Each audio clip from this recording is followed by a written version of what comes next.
Up next, we have Rich Lander, Stephen Toub, and Jan Kotis, aka your favorite .NET music group, Rich and the Architects, and they're going to drop their debut album titled .NET 5 Runtime Deep Dive. All right, gentlemen, go ahead and jump in. Here we go. Oh, wow. Well, I'm glad to be here. So it's Tobe, though, I think. Yeah. It is. Yeah. Thank you. Yeah, totally. So let's do some intros. So I'm Rich Lander. I'm a program manager on the .NET team, working on the runtime and Docker and IoT and stuff like that. And I work with these two fine folks. How about Stephen go next? I'm Stephen Tobe. I work on the .NET team as well. In particular, I focus a lot of my time on our libraries. So kind of everything from CoreLib up and sort of stopping around ASP.NET. Hey, and I'm Jan Kotas. I'm another .NET Architects. I work right below Stephen. From everything from CoreLib down. GC, JIT, the type system, and everything that comes with it. Yes, that's true. So I think we had a list of 4 topics that we were going to talk about. So there's no slides for our talk today. We're just going to have a conversation. And so they were ARM64, HTTP, Tech and Power, and single file. So how about we start with ARM64? So let's see. Like the first thing to cover is how is ARM64 different than x64? Do you want to cover that one, Jan, and then we'll kind of go deeper from there? Probably the biggest one of the biggest differences is memory model, where the way kind of the lock-free algorithms work is different between Intel and ARM. That's something that affects relatively a lot of code throughout the libraries because of the there are a number of places that are optimized using lock-free algorithms. When we look at the lower levels of the stack, ARM64 has different instruction set, obviously. So we had to build a whole new JIT for it, and the new instruction set also requires some specific optimizations that we didn't have for Intel before, or that do not even make sense for Intel. So we had done some of those too. From a kind of libraries perspective as well, the set of sort of architecture specific operations that are available, they're similar across the various platforms, but they also differ in what you can actually call and how they work and exactly what they do. And so these are all surfaced as a whole set of intrinsics that are available for C# developers to call, and it's a completely different set from the ones that we previously made available for x64. Right. So maybe this would be a good jumping point to talk actually about hardware intrinsics and kind of the distinction between, like in 3.0, we had a functional ARM64 implementation, 3.x. And then, one of the things we tried to capture in the blog post today was that it's now a high performance, or at least the start of a high performance implementation for ARM64. So maybe it'd be good to characterize how we did that. The hardware intrinsics are kind of are interesting features. I would like to step back a little bit and say, one of the principles we have in .NET since the very beginning is to give you low-level access when you need to, right? Basically, that's where unsafe C# comes from. That's where a number of the constructs that you use for interop that has been in the .NET since the very first days, come from, they are basically motivated by this principle. And so the hardware intrinsics are basically yet another feature in this that follows this principle. They are not for everybody, but when somebody needs them to really optimize the code for the underlying platform, they are available. So we started with Intel hardware intrinsics. So we saw the hardware intrinsics as a kind of cheap way to get performance, because there are a lot of them, and many of the algorithms in unmanaged libraries or in machine learning domains are getting optimized with them. So we saw it as a good opportunity. We started with Intel hardware intrinsics, and in .NET 5 we added ARM64 hardware intrinsics as well.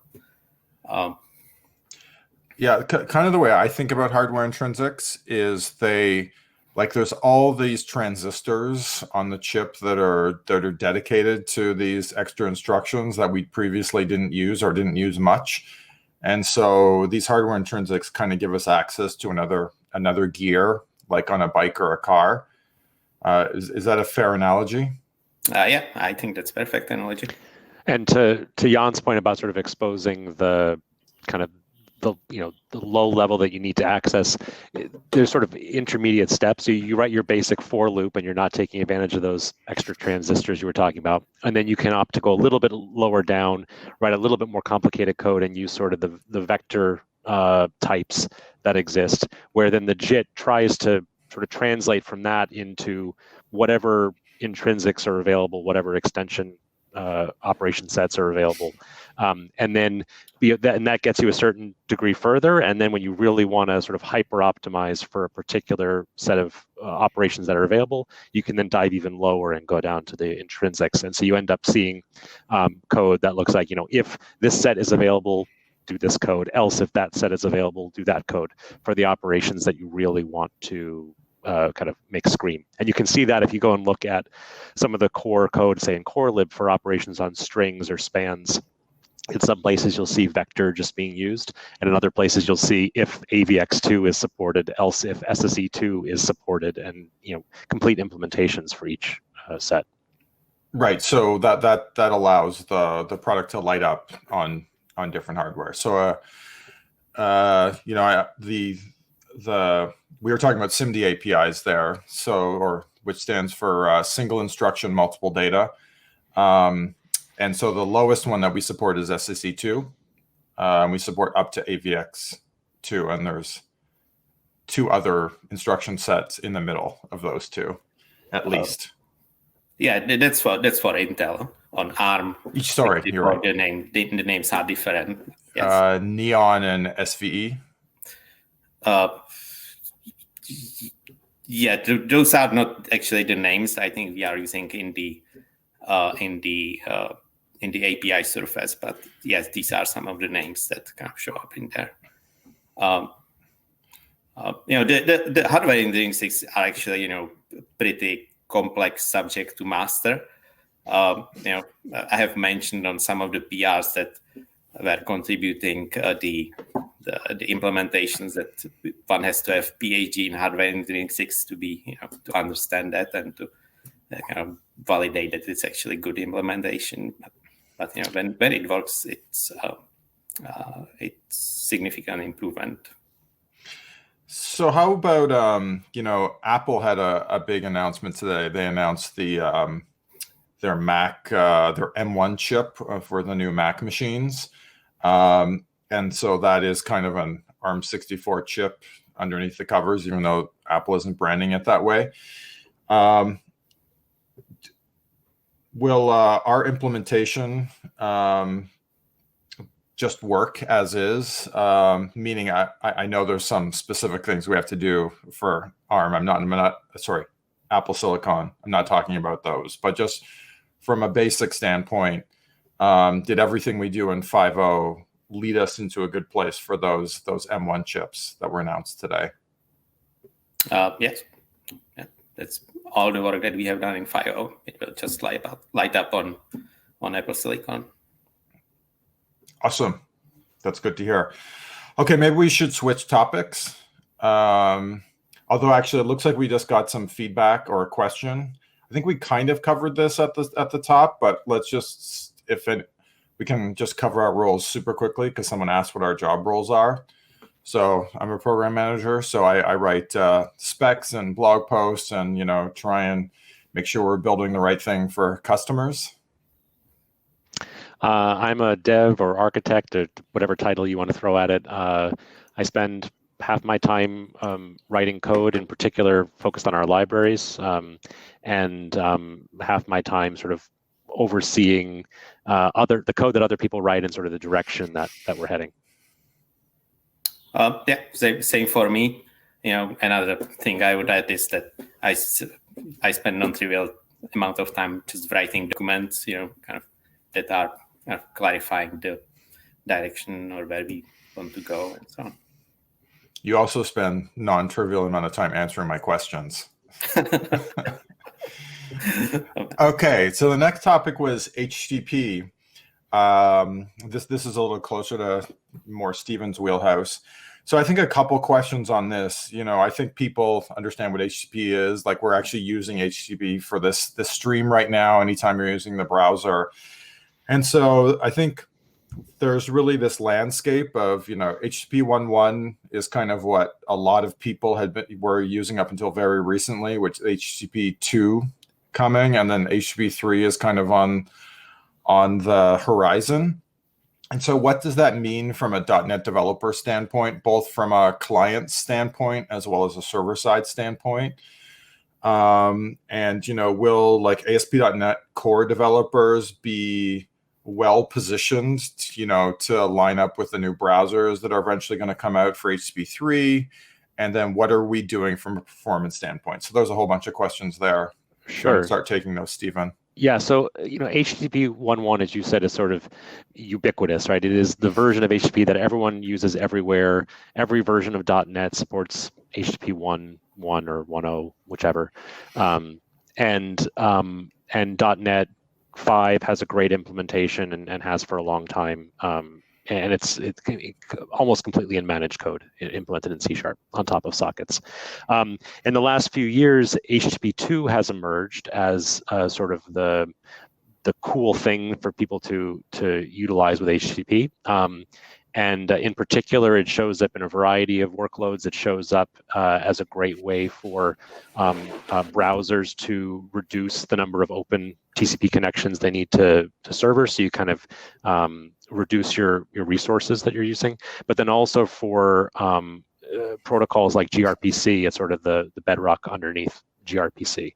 And if you look at kind of the support we've had for HTTP 2 and .NET Core 3.0, 3.1, both client and server .NET had an implementation that worked. It was functional. You could use HTTP 2, you could use gRPC, but it wasn't sort of the most efficient thing out there. So we sort of jumped into the water. Water was warm, come on in, you can use HTTP 2. But then in .NET 5, our implementation of HTTP 2 gets a whole lot better, again, across client and server. If you look at some of the benchmarks that have been put out there for gRPC, which is very much fundamentally based in HTTP 2, you can see that it gets on the order of 3 or 4x faster just by moving from .NET Core 3.1 to .NET 5 and also getting updated bits for our gRPC library. And then also in .NET 5, now we've got a very high functioning HTTP 1.1 of great HTTP 2. We also have preview support for HTTP 3, which is the new kid on the block. And it is, again, functional, but we haven't invested a whole lot in performance. And when I say functional as well, it's not even in final released spec form yet. The final HTTP 3 spec isn't even done, at least not last time I checked. It's very, very, very close. So, for the next release of .NET, one of our goals is to both ensure that it meets whatever the final specification is and also have great performance. And that's kind of been the trend that we've had, is we can make sure we have table stakes, make sure the implementations are out there, and then we can really invest in making them great. That makes sense. So So it's pretty obvious what a server is supposed to do with respect to I guess I should back up. So one of the big aspects of HTTP2 and HTTP3 is multiplexing. This is the idea that there's a kind of a duplex nature to it. And for a website, that's pretty obvious. Like the browser will ask for multiple resources at once, and the web server will just do the right thing. But from a client perspective, like HTTP client, are there scenarios where that multiplexing duplex aspect is relevant that you expect to see? Sure. I mean, it certainly ends up having a large impact on servers, because servers are dealing with a multitude of clients and they want to try and minimize the resources. But for, it's often the case that clients are servers. And so, you can take like a reverse proxy, for example, where you're not only dealing with your incoming connections, but you're making a whole lot of outgoing. The same kind of issues apply to both. But there are scenarios for this stuff even beyond performance. HTTP 1.1 and HTTP 2 are both based around TCP, whereas HTTP 3 is based around QUIC, which is based around UDP. And so new scenarios start to emerge with HTTP 3, for example, making it really easy to transition across networks, for example, on a mobile device. Whereas if you tried to, if you changed access points, you might lose your TCP connection, but with UDP and QUIC, in theory, you can just kind of transition seamlessly and pick up wherever you are. That makes sense. So what about, you said that at least for HTTP2 and HTTP 1.1 that our networking stack is written, or HTTP part of the networking stack is written in C#. And, I think there probably still is this kind of idea that managed languages aren't quite up to the task for some of those low-level, super performance-sensitive components. So can you speak to why C# is a good choice for something like an HTTP stack? Sure. I mean, when if it came to something that was pure CPU raw computation, doing nothing but number crunching, in general you can still eke out better performance if you really focus on, pedal to the metal with your C and C++ code. For everything else, with networking and I/O, it's a lot of just sort of shuffling bits and bytes around, and so you're not dealing with getting the maximum number of instructions per cycle. You're dealing with copying data from here to there. You're dealing with how can I express my operations as simply as possible, and allow more experimentation to be done that allows your code to iterate faster. So I actually wrote about this. I had a blog post about performance improvements in .NET 5, and I kind of highlighted. You write those, right? I do write some of those, yeah. I highlighted, which to me is one of the more interesting aspects of all the perf improvements we have, which is, if you look at Jan's PRs, for example, a lot of his PRs in .NET 5 were rewriting code from C and C++ in the core CLR runtime and moving it to be in C#. And there are a whole variety of reasons that one might want to do this, but it also has demonstrated to have non-trivial performance benefits to doing so. Whether it be making it easy for the garbage collector to do what it needs to do, or whether it be minimizing transition costs between C# and C++, interop costs. So there are, we're finding that there are a lot of benefits to having more and more of our code in C#. And for something like our networking stack, the more we can have in C#, the easier it is for us to guarantee that it will work well on whatever platforms we end up running on. So Jan, do you have anything to? I think so. We've got like 10 minutes left. Do you have anything to add on this native to C# topic before we switch topics? Yeah, there are like we love to write everything in C#, right? In fact, we would love to rewrite the whole runtime, including Git and GC in C#. Unfortunately, it's not practical to do so. So we have to be kind of thoughtful about where we spend our energy. And actually, when you look at the current state of the QUIC protocol, we have basically several implementations that are in flight right now. One is based on unmanaged quick library that starts to make things working and functional. But in parallel, we are also doing managed implementation that's basically rewriting. That's basically rewrite of that logic in C# that we hope to get some of the benefits that Stephen talked about from.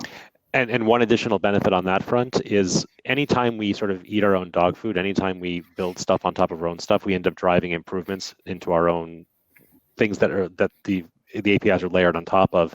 And if you look at previous releases of .NET, you'll see we've invested pretty heavily in improving sort of the TCP-focused operations we have in our networking stack, but the UDP-focused operations haven't seen as much investment. And so by building a managed quick implementation, we're very quickly finding deficiencies that we'll go and fix. And then those will also benefit everyone else using UDP.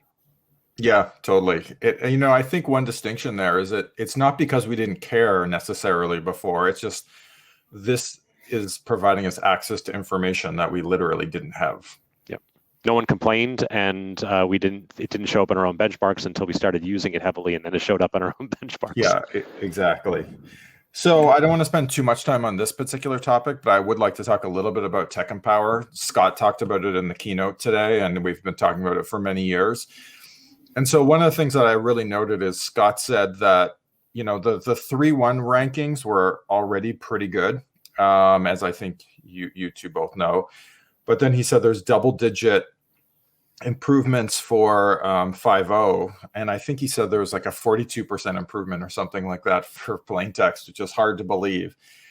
And like, how much is possible that's still left after these 5.0 improvements? So plain text, which is sort of the benchmark we've gone after for years in ASP.NET, didn't actually grow by 40%. We were sort of amongst the top 5 or 10 in the rankings, and they're all hitting the network bandwidth limitations, and so they're all within 7 million requests per second plus or minus 1,000 requests per second across all the rankings. But where we did see 40+% growth was in 2 other benchmarks. Okay, I must have mixed them up. No, it's fine. Where we hadn't really focused on them in previous releases, and so we took the opportunity to sort of, I think, maxed out we were going to be with plain text on the current hardware, and turned our attention to these 2 other ones. One of which is called the JSON serialization benchmark, which doesn't actually do that much JSON serialization, and then another one which is called Fortunes, which is really about database access. And they have, very different patterns to the workloads, and exercise the networking stack and other areas of the stack in very different ways. And so by focusing on those, we maintained where we were on plain text, and also kind of, raised all boats for these other 2 as well. Okay, that explains it. So it's a bit like the UDP example again, which is we just spent more focus on something. Yeah. Okay, we probably just have a few minutes left, and I want to talk a little bit about single file, which is a topic that's closer to Jan. So, my understanding of this feature is, the primary thing we were after was producing apps that were indeed a single file. That part's pretty obvious. And the primary approach we took for that was we have this app host. This is the exe that you get for your your .NET apps on all 3 operating systems, and we started statically linking the runtime into them. Is that basically the story, Jan? Yeah, that kind of explains it, at high level. I think what's interesting to talk about with single file is kind of the journey we are on. So when we are starting, the .NET Core project, we were kind of bundling everything together, like single file and AOT and IL linking or IL trimming, and we kind of talk about it as one bundle, and because of it was one bundle, it was also a very hard problem to solve. So what we have actually done, we have kind of decoupled all these different aspects, and we are working on each of them separately to some degree. So, and the single file is basically one of them. So you can have single file apps without getting, without any of the other, interesting technologies, or you can have single file with them, and it's your choice, depending on what kind of app you are building. Okay, so a la carte. Yeah. So there was some discussion, the last few blog posts we've had some discussion about native AOT. Can you describe where we're at with that topic and which repo it's being focused on? Yeah, so the native AOT is kind of part of the journey. It's basically kind of the interesting combination of all these technologies together that we believe will allow you to hit basically what one can achieve with statically compiled languages, in the ballpark. It's not for everybody, because it has each of these technologies, whether it's single file or idle trimming, comes with downsides. The downsides are incompatibility issues that you will hit. Not every library is compatible with them. So if your application is building is just using the compatible libraries, and you are willing to live with, say, longer build times to publish your app, that might be an interesting option. And as I said earlier, it's a hard problem, so we are actually running it as an experiment that is not part of the mainline.NET runtime repo. That's in a special repo that we have set up just for these experiments, to kind of not destabilize the mainline product. And once the experiments are ready and if they are successful, if they deliver the promise, then we will look into productizing them. Okay, maybe with the there are actually a number of experiments in Runtime Lab. For example, the managed rewrite of the Quick protocol is also one of the experiments that is being worked on there. So that's how we establish kind of innovation pipeline. So with like 1 year ship cycle that we are on with .NET Core or .NET 5 and going forward. It's some of the things we would like to do are impossible to land within 1 year. So the Runtime Lab is our place to stage these innovations and fold them into the product when they are ready. And it's also worth noting when we say we that we're not just referring to those of us at Microsoft. In particular, for example, the managed quick implementation, the initial draft of it came from a master's student who's working on it as a master's thesis. I didn't know that. Yeah. Actually, the question I was wanting to end with for both of you is actually this one that we're discussing, which is not so much the mechanics, but like an experimentation-oriented culture. I know ASP.NET actually is potentially a little bit ahead of the runtime and libraries team on that. Like they did Blazor that way. .NET Monitor, which is actually in between the two teams, actually is also an experiment. So maybe if you could just both say 60 seconds worth on the experimentation culture, what it means to you and what you, I'll just leave it at that. I definitely think that there's more that we can do. At the same time, being sort of lower in the stack, it's a little bit more challenging to release sort of standalone experiments. One thing we have been doing though is releasing sort of experiments as part of the release product under feature flags.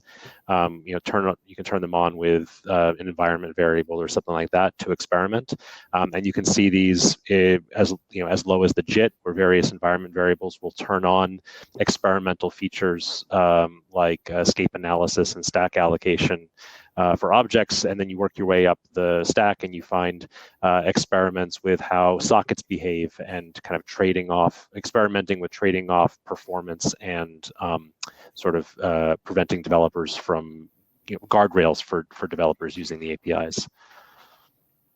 Makes sense. Do you have anything you want to add on that, Jan?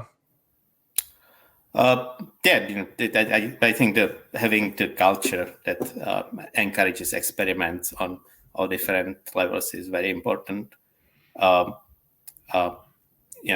needs to come with that is that we haven't always been good at is to explain, like when we are talking about something, whether it's an experiment or whether it's very early experiment or whether it's experiment kind of close to landing or whether it's something that's absolutely going to be in the next release.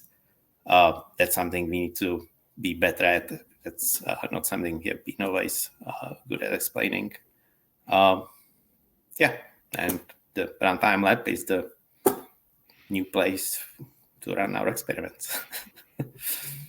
So no one's broken in yet to take us offline. So maybe I'll ask one more question on this topic. Is obviously like A/B testing for websites is super common.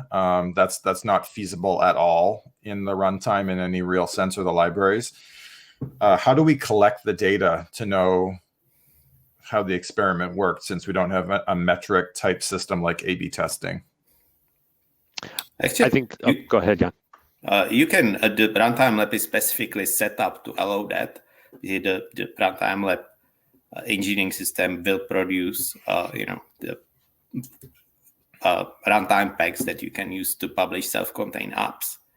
Okay. So that way, we expect to work with whoever's interested to try it, to collect the data. So Okay, makes sense. Looks like we're about to get kicked off. We are going to come kick you out. Thanks a lot, gentlemen. I really appreciate your time today. Lots of good stuff. We want to give a quick shout out to Mike. You guys answered the question on .NET support for the Apple M1 chip. And so we wanted to let Mike know that the support's there, and we'll thank him. We'll make sure he gets his prize. Well, it's not there yet. We're in the process, but along the way. That's good. That's good. And I'm sure everyone's going to be looking forward to that.